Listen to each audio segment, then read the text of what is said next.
ครับต้องขอบคุณท่านนายกประธานไปต้องให้นายกเกี่ยวกับน้ำนี่อะไรร่วมบทบาท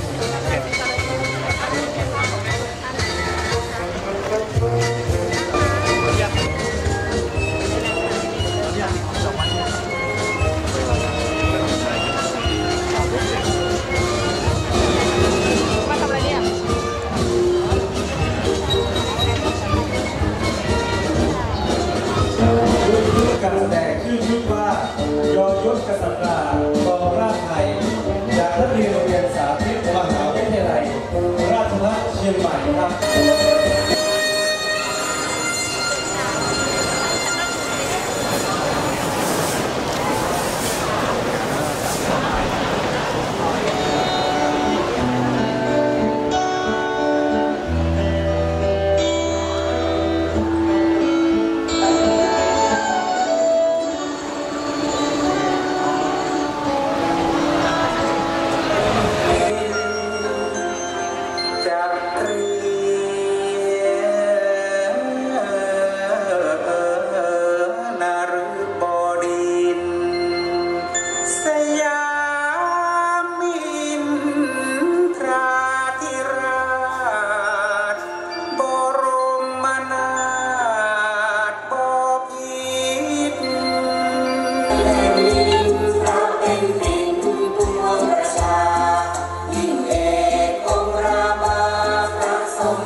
พระพุทธเจ้า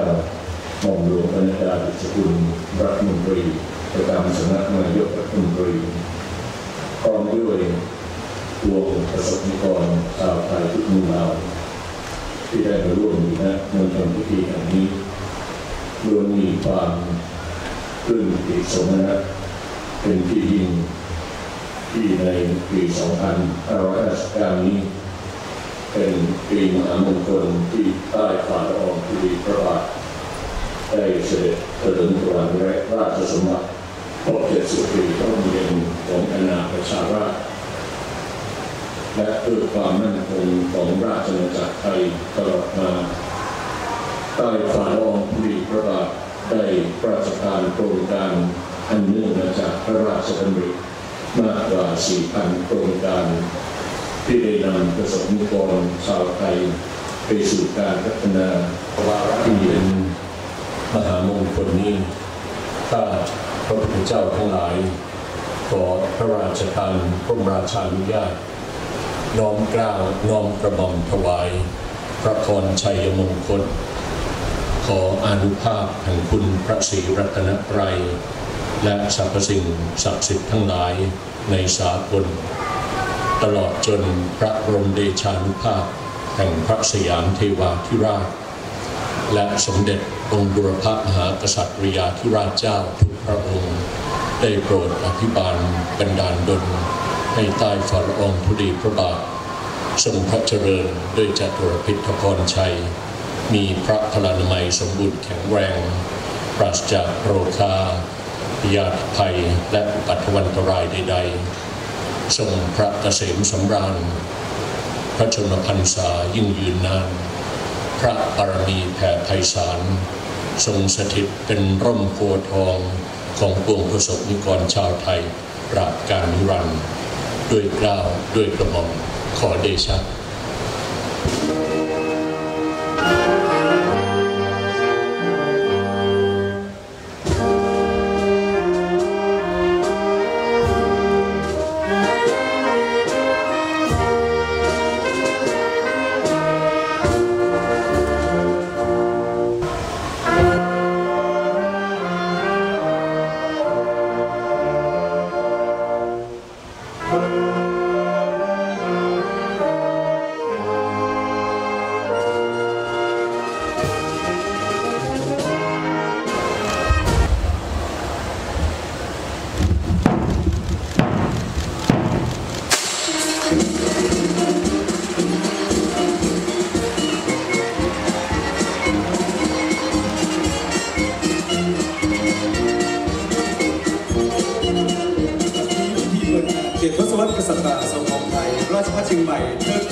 ราชัน